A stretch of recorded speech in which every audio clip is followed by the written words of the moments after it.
Ladies and gentleman, আমরা আমাদের নতুন ভিডিও নিয়ে এলাম।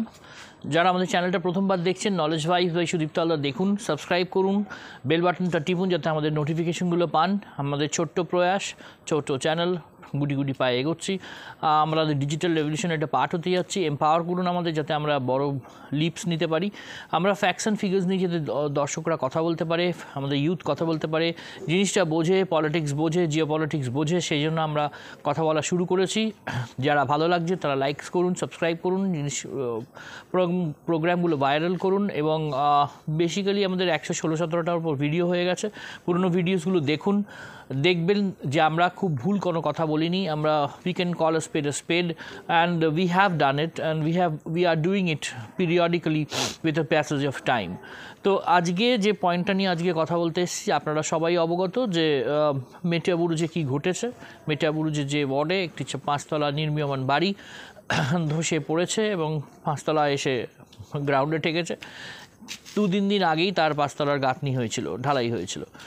এটা আজকে যদি যারা কিছুদিন অন্তত মেটিয়াবুরুজ যাওয়ার, খিদিরপুর যাওয়ার অভিজ্ঞতা রাখে তারা বলতে পারবে এটা পুরো এলাকাটাই এরকম জ্যোতিগৃহে পরিণত হয়ে রয়েছে।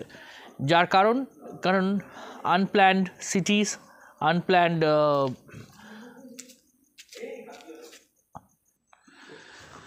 যারা খিদিরপুর এবং মেটিয়াবুরুজ অঞ্চলটা কিছুটা মাত্র ঘুরেছেন তারা দেখবেন পুরো জায়গাটাই আনপ্ল্যান্ড, কোনো পারমিশন লাগে না। আগে অবৈধ বাড়ি হয়ে যায়, তারপর টাকা দিয়ে তার পারমিশন হয় বা আদৌ লাগে না, কারণ ওখানে কাউন্সিলর বা বিধায়ক বা সংশ্লিষ্ট যে লোকজন, প্রমোটার হোক যা হোক, যাদের এই নেক্সাসটা থাকে, ইললিগাল নেক্সাস, তাহলেই চলে। তো আজকে এটা নতুন কথা নয়, কারণ আপনি খিদিরপুরে ঘুরে দেখবেন 4 ফুট কি, আপনি তো জানেন যে ফ্ল্যাটের আশপাশে বা বাড়ির আশেপাশে মিনিমাম 4 ফুট করে গ্যাপ রাখতে পারে। আজকে বহু চ্যানেলে একটা ভাইরাল ছবি দেখছিলাম, এই জায়গাটাই আমি গেছি যেখানে দেখলাম 4 ফুটের জাস্ট মানে ছেড়ে দিন 2 ফুটেরও গ্যাপ নেই, মধ্যখানে দুটো বাড়ির মধ্যে আর একটা স্লাইস ব্রেডের মধ্যে একটা বাড়ি দাঁড়িয়ে গেছে। সেটা মেটিয়াবুরুজে কোন জায়গায় আমি জানি, সেই জায়গাটা রেগুলার ভিজিটও করি। তো এইরকম যদি আনপ্ল্যান্ড সিটি হয়, এরকম যদি আনপ্ল্যান্ড ওয়েতে হয়, যে যা ইচ্ছে হয়ে যাক, আমরা আমাদের পয়সার জন্য আমরা পারমিশন ছেড়ে দেবো, আমাদের দরকার মৃত্যু মিছিল হোক আর যাই হোক, আমরা কিছু বুলি দিয়ে চলে আসব। এবং এই মমতা ব্যানার্জি থেকে শুরু করে, ফিরহাদ হাকিম থেকে শুরু করে, শামস ইকবাল যে ওখানকার কাউন্সিলর, এবং মোহাম্মদ ওয়াসিম যে প্রমোটার, এই যে ইলিগাল নেক্সাসটা চলে আসছে, মাথায় হাত যদি ববি হাকিমের থাকে তাহলে শামস ইকবাল গজিয়ে ওঠে, এবং ববি হাকিমের ওপর যদি মমতা ব্যানার্জি, অভিষেক ব্যানার্জির হাতটা থাকে বা মমতা ব্যানার্জির হাতটা থাকে, সেই জায়গায় তাহলে আজকে 75-25-এর রেশিওটা বেরিয়ে যাচ্ছে। তাহলেই চললো। মৃত্যু মিছিল হোক, দুধেল গাইরা মরুক, এই দুধেল গাইদের জন্য এত দরদ বেরিয়ে পড়ে। লিগাল ইলিগাল হোক, সিএ লিগাল হোক, তার এগেনস্টে প্রোটেস্ট হোক, থানা পুড়িয়ে দেওয়া হোক, সেগুলোও চলে সারা ভারতবর্ষে। এরকম অবস্থা করে শাহিনবাগ চলে। বা ধরুন আপনাদের নিজের পক্ষে আজকে যেটা হলো বাদুইয়ের যে ঘটনাটা, 2টি বাচ্চা ছেলেকে গলা কেটে দেওয়া হলো, যে 2টি লোক করলো, জাভেদ এবং সাদিক, তাদের এই ঘটনা ঘটতে থাকে। এগুলো ঘটবে কারণ এদের ইললিগালি তোলাই দেওয়া হয়েছে এবং এদের মৃত্যুর জন্য এদের কিছু এসে যায় না। এদের লাশের ওপর এরা রাজনীতি করতে রাজি আছে, ওদের লাশ নিয়ে রাজনীতি করতে খুঁজবে, কিন্তু যখন প্রকৃতপক্ষে নিজেদের ক্যালাসনেসের জন্য সেখানে মরবে, তখন তার দায়িত্ব নেবে না। গিয়ে মাথায় নিজের একটি কপালে ক্রিয়েটেড ফেটটি এবং তার উপরে কালো ফেটটি পরে উনি গেলেন, কালো কাপড় বেঁধে উনি গেলেন। কালো কাপড় তো মোহরমে পরে, রোজাদাররা তো কালো কাপড় মাথায় পরে না, তারা তো সাদা কাপড় পরবে। তো উনি জানেন না, উনি হয়তো মুসলিমদের কোনো লোকেদের সাথে কথা বলেননি যে কোনটা কখন করা উচিত, কখন বিসমিল্লাহির রহমানির রহিম বলা উচিত, কখন আলহামদুলিল্লাহ বলা উচিত, এগুলো উনি জানেন না। কিন্তু উনি বলে দেন, কিন্তু উনি খেপিয়ে দেন, কিন্তু সিএ নিয়ে উনি অযৌক্তিকদের খেপিয়ে দেবেন। নিজেদের রাজনীতির জন্য, নিজেদের ক্ষুদ্র স্বার্থ চরিতার্থ করার জন্য সব কিছু ওনারা করবেন। এই শামস ইকবাল, তার বিয়ের একটা ভিডিও ঘুরে বেড়াচ্ছে, দেখবেন বোধহয় 100 কোটির ওপর খরচা হয়েছে। কোথায় আসে এদের টাকা? কত টাকা এদের মাইনে হয়? 5 কোটি টাকার গাড়ি চড়ে নিনি, 5 কোটি টাকার গাড়ি চড়ে কর্পোরেশনে গেছেন, সে ছবিও নেটে রয়েছে। তো এই কী তার উত্থানের কাহিনী, কী তার এক্সপার্টাইজ, কী কাজ করে তিনি উত্থান হয়েছেন, একটাই উত্থানের কারণ, টিএমসি নামক এমন একটা প্রাইভেট লিমিটেড দল, এই ইলিগাল দলটা টাকা ছাড়া কিছু বোঝে না, যেভাবে হোক টাকা প্রিন্ট করেছে এবং ববি হাকিমের মতো কিছু লোকজন এবং মমতা ব্যানার্জির মতো কিছু লোকজন যাদের ওপরে আছে, এই একটা দল নির্লজ্জ, যাদের কোনো রকম কিছু এসে যায় না, মানুষ মরলে মরুক কিন্তু তাদের টাকার দরকার। এবং আলটিমেটলি হচ্ছেটা কি, যে এই দুধেল গাইরাও মরছে, আরও কত বাড়ি ওখানে রেগুলার রয়েছে, ভূমিকম্প হলে তাহলে কত না কী পড়বে ছেড়েই দিন। এবং আজকে এখানে বোঝা গেল যে ওই এলাকাটা পরিদর্শনের সময় দেখছিলাম যে কী আনপ্ল্যান্ড অবস্থায় পড়ে রয়েছে, কি ওদের স্টেটাস, ওই রকম এলাকার একজন লোকেদের বাকিদের স্টেটাস তো না খেতে পাওয়াদের মতো হচ্ছে, কারণ ওদের ওখানে unplanned city as well S unplanned, তাদের পরিবার, ফ্যামিলি, পপুলেশন কোনো কন্ট্রোল নেই, তার উপর এই ধরনের লোকজন যারা এদের থ্রু দিয়ে মানি মিন্ট করে বেরিয়ে চলে যাচ্ছে। এই মোহাম্মদ ওয়াসিম আগে কিছুই করতো না, আগের পর্যন্ত তো, এবং সামান্য দালালি করে খেত, সেই জায়গা থেকে আজকে এই হিউজ উত্থান। ওখানে কোনো প্রমোটিং ওই মোহাম্মদ ওয়াসিম ছাড়া হবে না, কারণ তার সঙ্গে ডাইরেক্ট নেক্সাস শামস ইকবাল, এবং শামস ইকবালের ডাইরেক্ট মাথার ওপর হাত রয়েছে ববি হাকিমের, যিনি কার্যত তাকে ডিফেন্ড করে গেলেন। তাকে সবসময় বললেন উনি কী করে জানবেন, এলাকার কাউন্সিলর কিছু জানবে না, যার প্রত্যেকটা ফ্ল্যাটের ওপর স্কোয়ার ফুটে তার হিস্সা থাকে, সে নাকি কিছু জানবে না। এবং প্রচুর জায়গায় নাকি ওরা সেই বাম আমলের জিনিস হলে, তো বাম আমলের জিনিস যদি হয়ে থাকে, বাম আমলের যদি এই দুর্নীতি হয়ে থাকে, তাহলে আপনি এতদিন 11 বছর 12 বছর কী করছিলেন, কেন অ্যাকশন নেননি? এইরকম এই জিনিসটা যখন অফিসিয়াল পারমিশন নেই, তাহলে গজিয়ে উঠলো কী করে?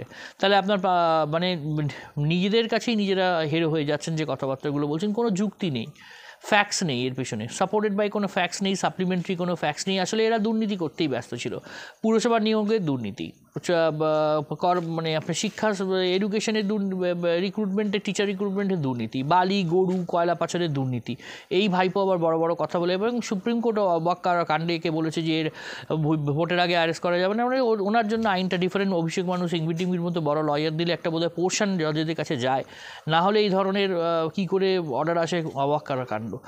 এবং এই যে নেপোটিজম চলে সেটা বোঝাই যাচ্ছে, প্রশান্ত ভূষণ থেকে শুরু করে এই যে ইলেকট্রাল বন্ডসের ঘটনাটা ঘটলো, আলটিমেটলি দেখা গেল মেঘা ইঞ্জিনিয়ার বক্স থেকে শুরু করে বেশিরভাগ 980 কোটি টাকার পুরোটাই বিরোধীদের দিয়েছে। এবং 20,000 কোটি টাকার বন্ডস পাওয়া গেছে, 6,000 কোটি টাকা পেয়েছে বিজেপি, যেহেতু তারা 18টা রাজ্যে রয়েছে। এবং ইলেকট্রাল বন্ডস অনেক স্বচ্ছ, এতদিন ধরে রাজ্য চলেছে, দেশ চলেছে, কীভাবে টাকা চেয়েছে? ক্যাশে। পার্টিরা ভোট করেছে ক্যাশে, পার্টি চালাতেও তো টাকা লাগে, পার্টি আর সরকার তো ডিফারেন্ট। তাহলে যারা 18টা স্টেটে রয়েছে তারা নয় বেশি পাবে, ডেফিনেটলি বেশি পাবে। তাহলে 303টা সাংসদ নিয়ে তারা 6,200 কোটি টাকা পেয়েছে, আর 243টা বাকি সাংসদ নিয়ে তারা পেয়েছে 14,000 কোটি টাকা। তাহলে কি কেঁচো খুঁড়তে কেউটে বেরিয়ে পড়লো? সেখানে আদানি আম্বানির নাম কম পাওয়া গেছে, সুনীল মিত্তালরা বেশি দিয়েছে, মেঘা ইঞ্জিনিয়ারিং বক্সের মতো দিয়েছে, ফিউচার গেমিং কোম্পানি সব থেকে বেশি ডোনার। তাহলে বুঝতে পারছেন যে কারা টাকা দিয়েছে, কী অভিপ্রায় টাকা দিয়েছে, লটারির কোম্পানিরা টাকা দিয়েছে। তাহলে এইরকম অনেক দুর্নীতি সারফেসে আসবে। স্যার এটা তো বরঞ্চ বলবো দুর্নীতি নয়, যেটা অমিত শাহ বলেছেন ঠিকই বলেছেন, যদি ক্যাশে হতো সেটাই বরঞ্চ ইলিগাল ছিল। ইলেকট্রাল বন্ডসে হলে সরকারের কাছে একটা প্রুফ থাকছে, ব্যাংকের আমাদের রেগুলেশন হচ্ছে, ব্যাংকের একটা টাকা ওখানে জমছে এবং ব্যাংক সেখান থেকে ইন্টারেস্ট দিতে পারছে, ব্যাংক রিভাইভ করছে। অ্যাকচুয়ালি এটা একটা ইন্টারন্যাশনালি হ্যাশড কনস্পিরেসি, যার জন্য সিএ এর বিরোধিতা আমেরিকাকে করতে হচ্ছে।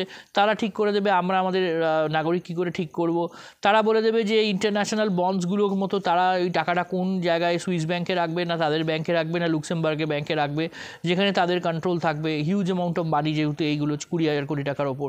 তাহলে সেইটা যদি ইন্ডিয়ান ব্যাংকসে থাকে খুব প্রবলেম, তাহলে ব্যাংকে না থেকে ক্যাশে হলে, হোর্ডিংয়ে হলে, হাওয়ালা হলে ওদের সুবিধা হয়।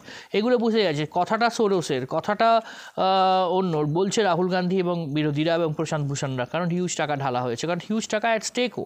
তাহলে এটা যদি 70 বছর ধরে দেশ কীভাবে চলেছে, 70 বছর ধরে পার্টিরা কী করে চলেছে, 70 বছর ধরে এরা কীভাবে পার্টিটা চালিয়েছে, ইলেকশন কী করে ম্যানেজ করেছে, পুরো ক্যাশের টাকায়।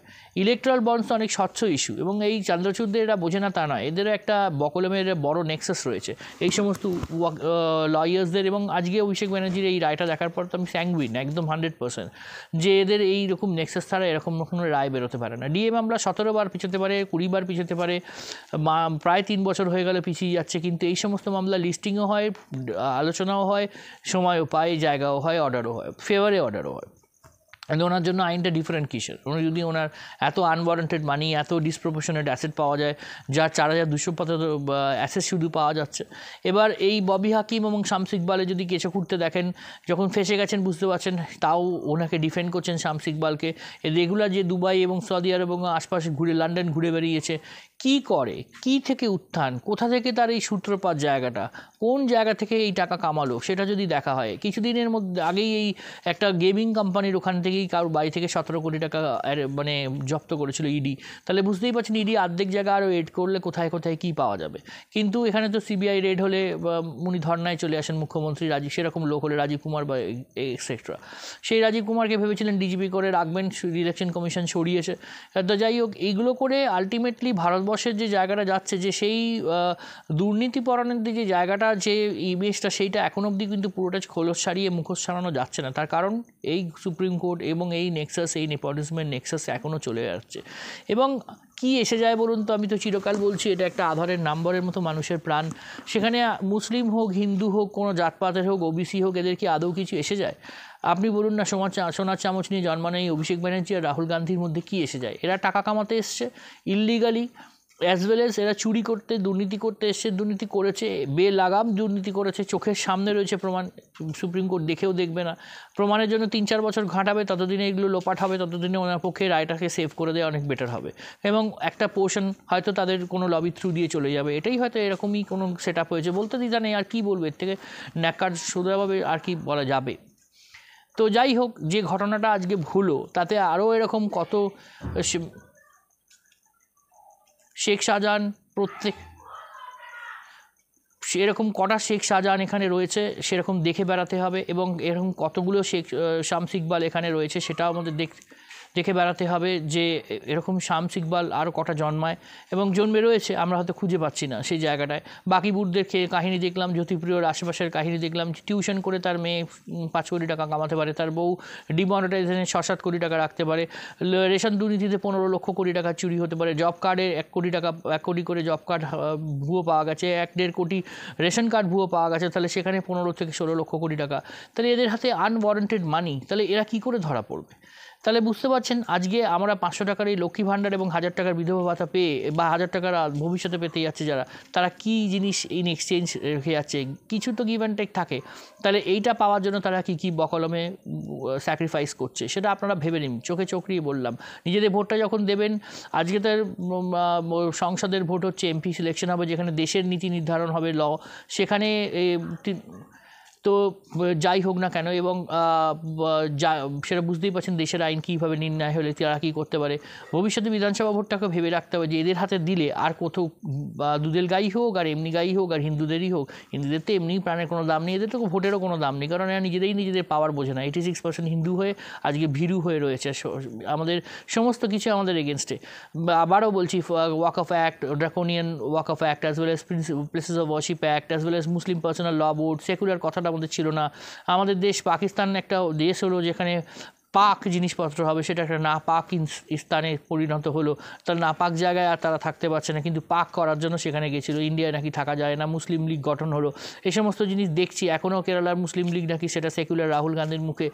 তাহলে মানে যেটা বলছে সেটার কোনো যুক্তি নেই।